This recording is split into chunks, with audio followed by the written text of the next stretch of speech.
En este vídeo vamos a hablar de una psicoterapia que está muy de moda, es muy peligrosa y además quizá tenga cierto componente sectario.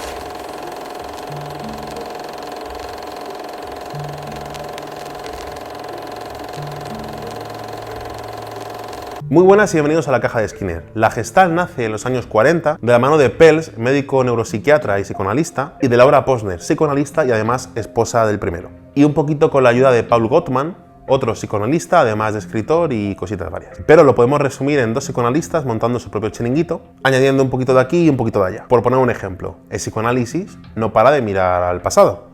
Pues esta gente quería innovar un poquito y mirar también el presente. Aunque en el fondo surgió esta pseudoterapia en los años 40, que por cierto no tiene nada que ver con la Gestalt de la percepción original, su éxito, su repercusión, sobre todo surgió en torno a la New Age.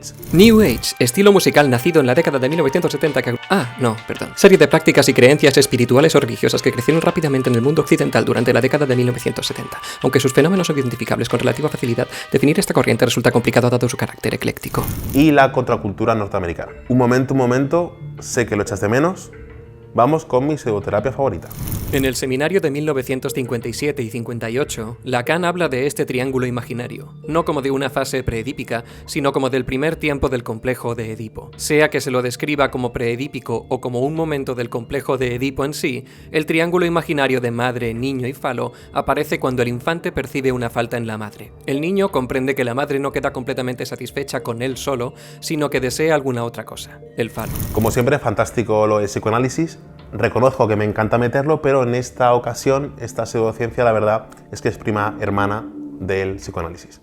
Bien, aunque es cierto que definir la terapia gestal es un poco complejo, según los psicoterapeutas, por llamarlos de alguna manera, que trabajan bajo este modelo, es una psicoterapia experiencial que trabaja en el momento presente, o bien una terapia que nos permitiría librarnos de bloqueos, o bien una terapia que nos permitiría crecer como persona. Al final cogen algo de aquí y de allá, como casi todas las pseudociencias, y aunque es verdad que puede parecer algo coherente así de un primer vistazo, en el fondo son muchas que se juntan en una gran mierda que parece coherente pero no lo es. Esto le sucede también a las constelaciones familiares, al psicoanálisis, y de esa base ecléctica donde cogemos un poquito de filosofía oriental, del psicoanálisis, un poquito de psicodrama, de la teoría de la indiferencia creativa o de la teoría de la coraza muscular, que postula que el cuerpo tiene una coraza muscular donde se concentra en un punto una especie de energía que no es liberada y por tanto ahí surgen las patologías. Podemos añadir que la mayoría de los terapeutas además no suelen ser psicólogos. Esto lo veremos más adelante. Y muchas veces si preguntas a un psicoterapeuta o a un cliente, normalmente te va a decir que esta terapia es como una forma de vida.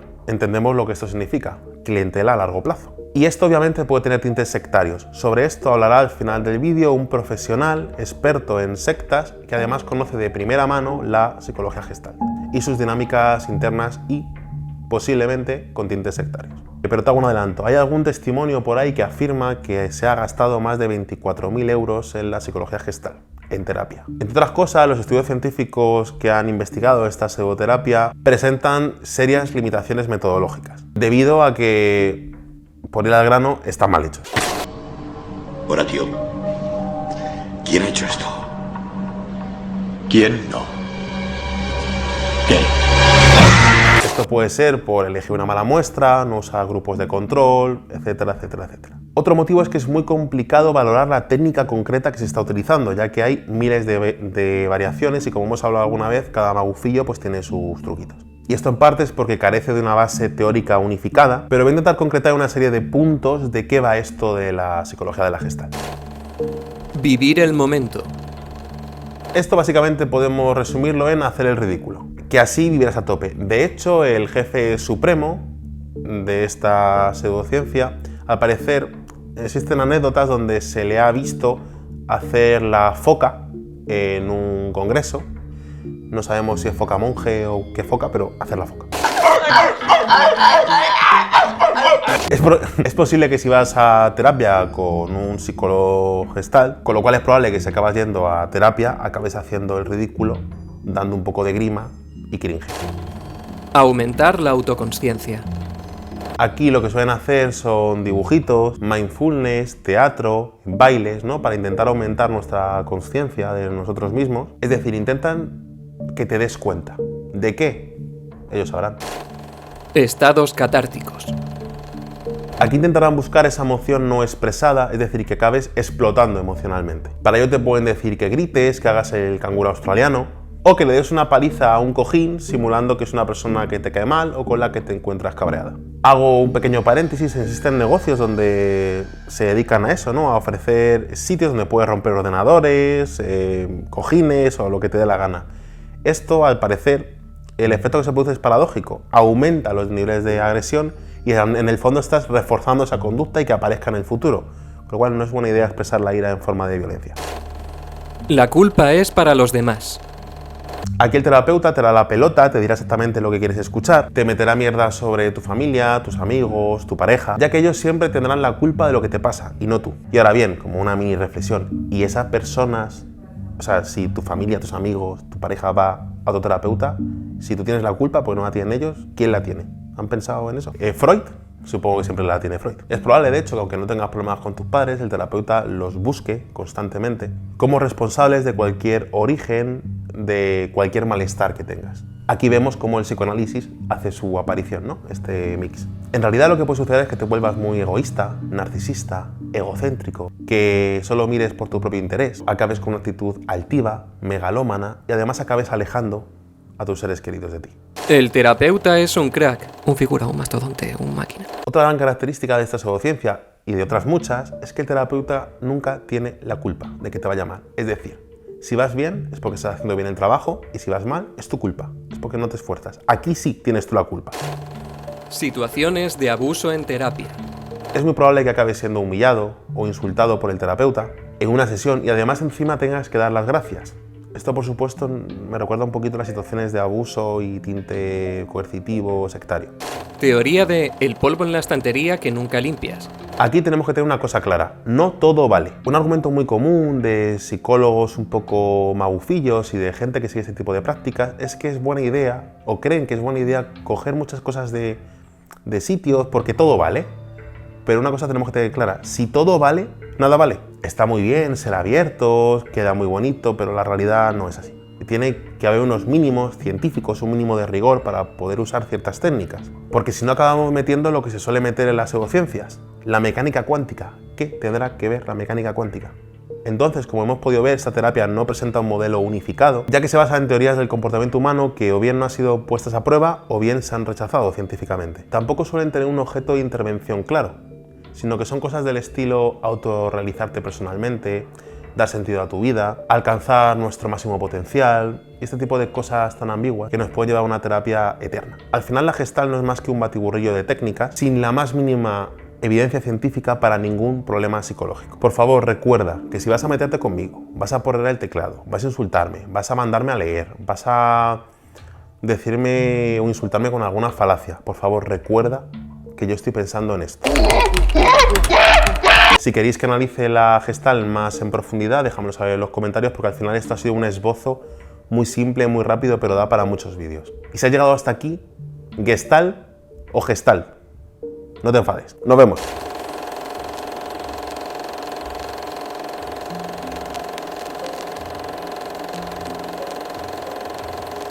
Como colofón del vídeo os dejamos con un par de declaraciones de personas que han estado vinculadas con la terapia Gestalt y que conocen bastante bien o se pueden considerar expertos en la materia. Esperamos que os gusten. Para profundizar en el conocimiento de la Gestalt, es importante conocer cómo funciona el sistema de formaciones que tan reconocidas están dentro de este sistema. Podría pasar que alguna persona esté interesada porque ha escuchado los procesos Gestalt, etcétera, etcétera. Podría pasar que alguna persona entre a una formación directamente, pero lo más normal es que acudan aquellos clientes o pacientes que están teniendo terapia con su psicólogo o con su terapeuta en este momento, siendo el proceso de formación algo muy importante para su crecimiento personal o para su desarrollo.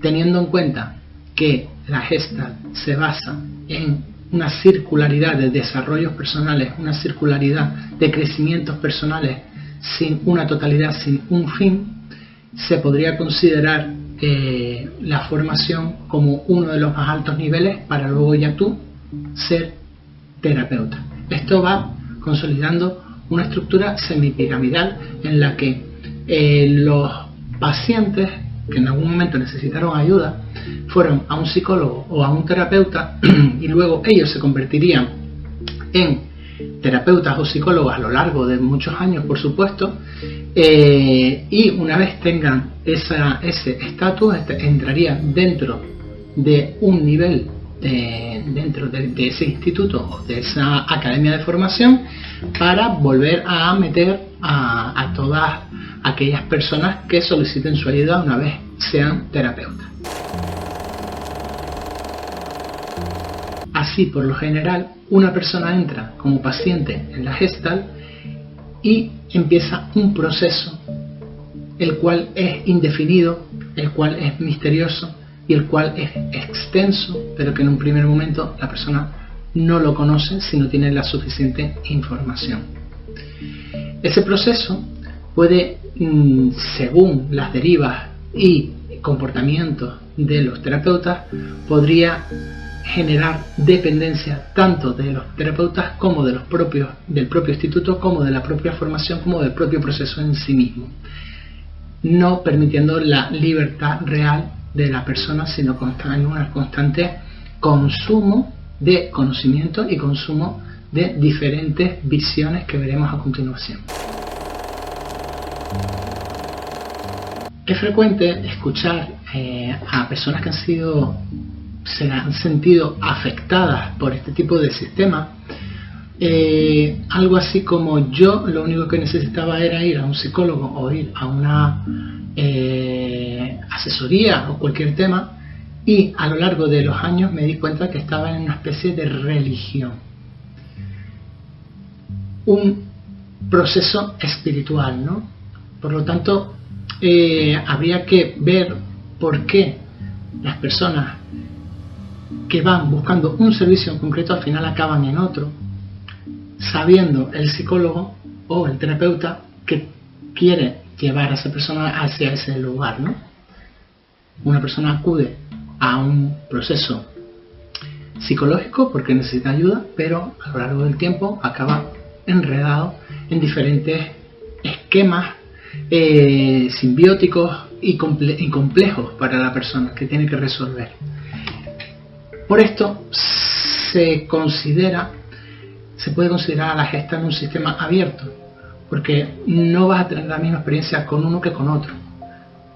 La Gestalt se puede combinar, de hecho la combina con constelaciones familiares, con el cuarto de camino, con la bioenergética, con el proceso Fischer-Hoffman. Son como complementos que van apareciendo con el tarot,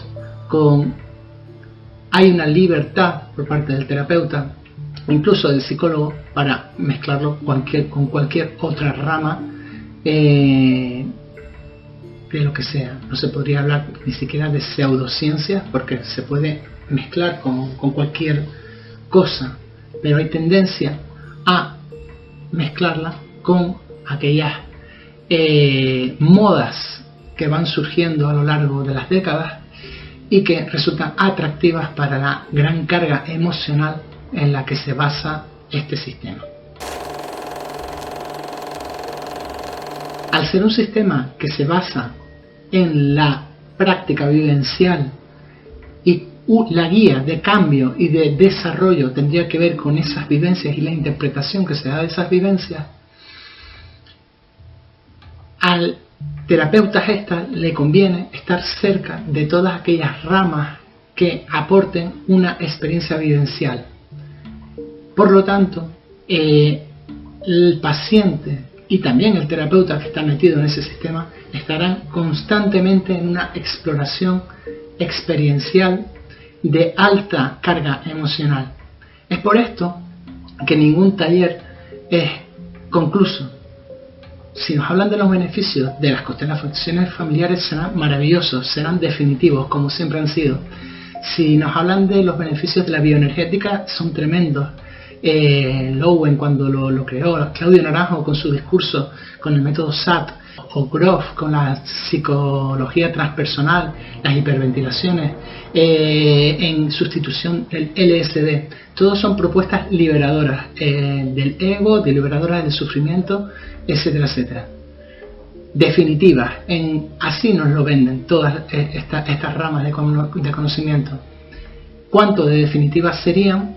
Que la persona dentro de un sistema de Gestalt va pasando por una, va pasando por otra, va pasando por una, adquiriendo un conocimiento extenso que tiene que ver por momentos con el sufismo, como podría ser el enneagrama, el cuarto camino, con diferentes religiones, budismo, etcétera, etcétera, que dan para una vida de consumo, para una vida de religiosidad y de dirección. Pero el paciente, incluso el terapeuta, que sigue siendo seguramente a su vez paciente, se ven en un ultraconsumo a lo largo de tiempo, una continua búsqueda inconclusa.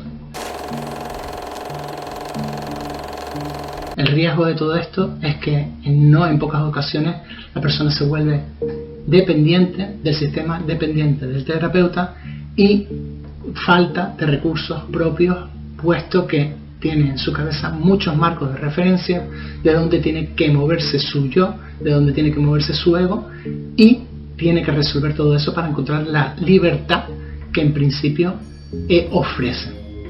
Es bastante frecuente ver que terapeutas o psicólogos pueden meter a una persona dentro de este sistema, pero no lo pueden sacar porque es probable que ellos mismos también ya hayan perdido un poco la noción de esa libertad. Hay diferentes y existen diferentes agrupaciones de personas que han sido afectadas por la Gestalt, y el tema es preguntarse por qué. Se vuelven grupos herméticos, personas incluso herméticas, en las cuales si no les sigues el discurso, preferirán compartirlo con las personas de dentro del grupo y vivir ese tipo de retiros, y todo esto con un conocimiento específico y único en el que les sirve para su propio proceso personal y desarrollo, pero que le va alejando el modo de comunicarse con el resto de las personas. Puede llegar a alejarlo. Incluso un prejuicio, si ya está metido dentro de, por ejemplo, los caracteres del Owen o el enneagrama, un prejuicio del otro, de la otra persona, de una lectura desde la propia terapia. Entonces el mundo y la vida se vuelve un propósito de terapia, de crecimiento personal, y las personas que están alrededor también se van a evaluar bajo eso, ¿no? Toda esta rueda puede llevar a la persona a tener una experiencia muy prolongada en el tiempo, en la que nunca llega a la meta conseguida, puesto que ya se ha creado un ritual religioso alrededor de la terapia, en la que hay que volver a consumir incluso terapias consumidas porque en ese momento la culpa es de la persona, no estaba preparada, y una constante en la que la vida se vuelve terapia, la terapia es vida, y un enredo que podría privar de libertad a la persona y ser muy dependiente de sus terapeutas o de sus psicólogos por muchísimo tiempo. Ya no digamos de las personas que han querido hacer de la Gestalt su profesión, por lo tanto la Gestalt su vida, por lo tanto seguir en la rueda del autoconocimiento, dejando atrás los cuartos caminos, dejando atrás los enneagramas a lo largo del tiempo, e ir consumiendo las nuevas experiencias que esta terapia, basada en la alta emocionalidad y en la sensación de búsqueda interior, proporciona. Hola, muy buenas, me llamo Luis Miguel Real, soy psicólogo, muchas gracias a Dani por invitarme a participar en este vídeo. Soy psicólogo y me he formado en terapia Gestalt, es más, durante mis primeros años me definía como terapeuta Gestalt, ¿no? Fui captado, digamos, en los últimos años de carrera, ¿no? Estaba relativamente perdido, estaba preocupado por decidir, pues, qué enfoque de psicología iba a elegir, etcétera, etcétera, y La Gestalt en ese momento me llamó la atención por el contraste, parecía muy diferente.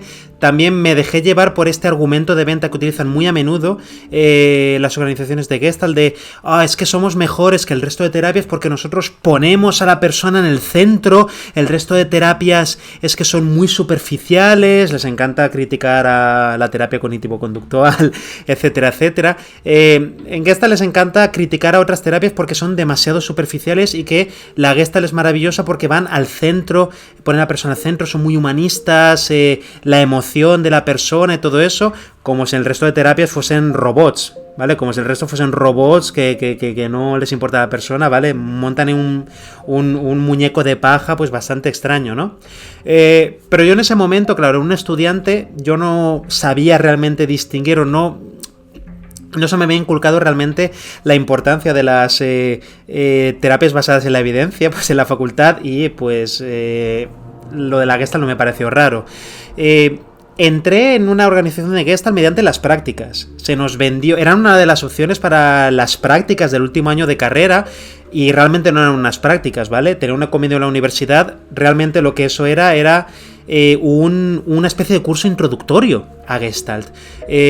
Normalmente unas prácticas en psicología, pues la persona va a observar a otros psicólogos, pues cómo hacen su trabajo, incluso va a participar y va a aprender a trabajar con personas en un determinado ámbito, cómo funciona determinado ámbito, etcétera. Pero esas prácticas en terapia Gestalt básicamente eran, pues los viernes por la tarde, sentarse en una sala y hacer, nos daban clases sobre el enfoque de la terapia Gestalt, cómo funcionaba la Gestalt, y entonces practicábamos entre nosotros, ¿vale? Entre los alumnos del practicum y los terapeutas que había ahí. No llegábamos a ver a pacientes ni nada por el estilo. El objetivo principal de esas prácticas y el objetivo principal de ese curso introductorio a la Gestalt era, pues, que nos apuntásemos a la formación. Comentaban constantemente que ofrecían formación en terapia Gestalt, 3 años, y nos hablaban de lo que aprenderíamos allí. Por eso esas prácticas eran un curso introductorio a la Gestalt, ni más ni menos, simplemente era una herramienta de venta. Y así nos íbamos metiendo en la pirámide, ¿vale? En la pirámide, o en el primer paso del embudo de venta de la terapia Gestalt. Me metí en la formación Gestalt, hice los 3 años. En esos años vi de todo, ¿vale? Hicimos mucho el role-playing, fui paciente, terapeuta, todo tipo de roles, etcétera, etcétera. Fue un par de años después de terminar la formación cuando desperté, digamos, me di cuenta de toda esa mala praxis que se da en la terapia Gestalt, porque además la apliqué en pacientes míos, en mi consulta privada, y vi que la cosa no funcionaba y no funcionaba mejor que otros enfoques, entonces volví a la buena terapia basada en la evidencia científica.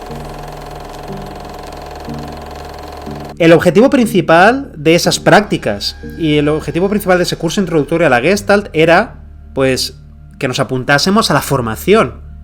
Comentaban constantemente que ofrecían formación en terapia Gestalt, 3 años, y nos hablaban de lo que aprenderíamos allí. Por eso esas prácticas eran un curso introductorio a la Gestalt, ni más ni menos, simplemente era una herramienta de venta. Y así nos íbamos metiendo en la pirámide, ¿vale? En la pirámide, o en el primer paso del embudo de venta de la terapia Gestalt. Me metí en la formación Gestalt, hice los 3 años. En esos años vi de todo, ¿vale? Hicimos mucho el role-playing, fui paciente, terapeuta, todo tipo de roles, etcétera, etcétera. Fue un par de años después de terminar la formación cuando desperté, digamos, me di cuenta de toda esa mala praxis que se da en la terapia Gestalt, porque además la apliqué en pacientes míos, en mi consulta privada, y vi que la cosa no funcionaba y no funcionaba mejor que otros enfoques, entonces volví a la buena terapia basada en la evidencia científica.